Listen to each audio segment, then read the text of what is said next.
So, the question that's the title of this video might sound really stupid, but it's a genuine question that I'm seriously curious about. Because honestly, the more I think about it, grief to me makes more sense to somebody who doesn't believe in God, doesn't believe in like an afterlife and like all that stuff.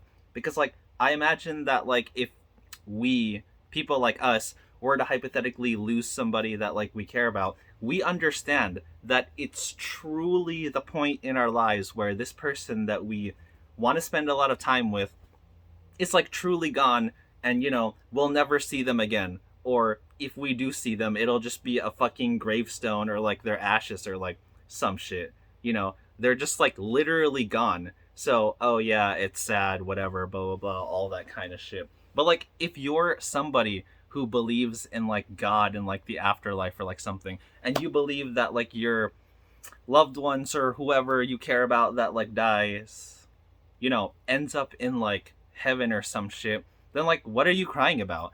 Because I feel like that ought to comfort you in the beginning if you truly already like believe in that. Because, a lot of you will still cry hypothetically, whatever, this and that, but then you'll calm down after telling yourself that like, oh, they're in heaven now, blah blah blah, all of that kind of stuff. So like what was all that crying like prior to like thinking that? Are you just being like selfish or something? Because like I know that a lot of you believe in this stuff because like, you're scared of like death and you're like, all that kind of stuff. So like if you invent this notion that like there's a paradise that you can live in for like eternity, it like, wipes away your fear of death, because essentially in like what you believe in, nobody actually dies. When we die, we just get transferred to like the afterlife that God apparently, deems us like, fit to be at.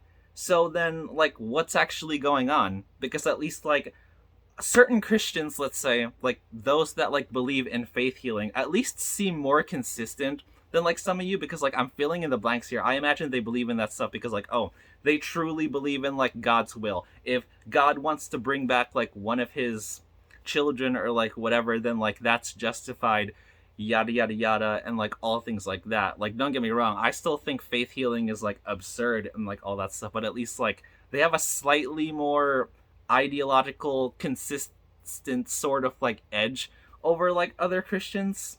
And I know a lot of you, when you aren't able to like argue your points sufficiently enough, end up like reaching a point where, okay, honestly, I don't believe you argue your points like really well to like begin with, but at least like this is where I say that like in a lot of cases you essentially stop trying when you bring the whole, oh, deep down in your heart that like there's a God. So I guess I'll give you the non-religious secular atheist version of that.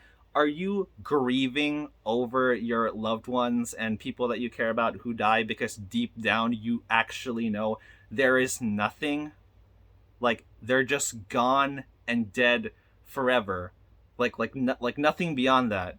And then, oh, you'll die and be gone and like nothing like forever as well. So essentially, why does death, I guess, like I just want to ask like overall, like why does death still make a lot of like religious people like uncomfortable? Like I'm not asking that you put up with being like tortured or like something like that, but it's like if death is essentially just the gateway to like God or something, then to be honest, you have no reason to fear your life as much. Like, I don't know, just some things to think about. There you go. Because like fearing your life makes more sense to me if you understand that like this is your one and only shot, like YOLO essentially. Because, oh, if we're supposed to like make the most out of it, then like yeah, okay, if it'll all be over in like who knows, then like yeah, okay, you got to give your best at this if that's what a lot of people want to like encourage. But if you believe that we're essentially just gonna like exist infinitely, like after we die we're essentially gonna go to heaven or like hell, then like what difference does it make? Because like if you supposedly live like a God approved like lifestyle, then like okay, yeah, I guess like the same thing just gets like placed like there because, oh, you're happy with like God or something. And it's like, even if you're gonna tell me that like, oh, why would you want to end up in hell, blah blah blah, or like things like that. But I mean, like, okay, if we're on Earth and we're living like non-God approved like lifestyles, then like essentially what difference does it make whether someone who's bound for hell is like suffering here or suffering, in hell? Like, whatever. Oh, and I only say that they're suffering because I'm only using the narrative that you God believers like to use, that, oh, without God, you can never be complete, blah, blah, blah, blah.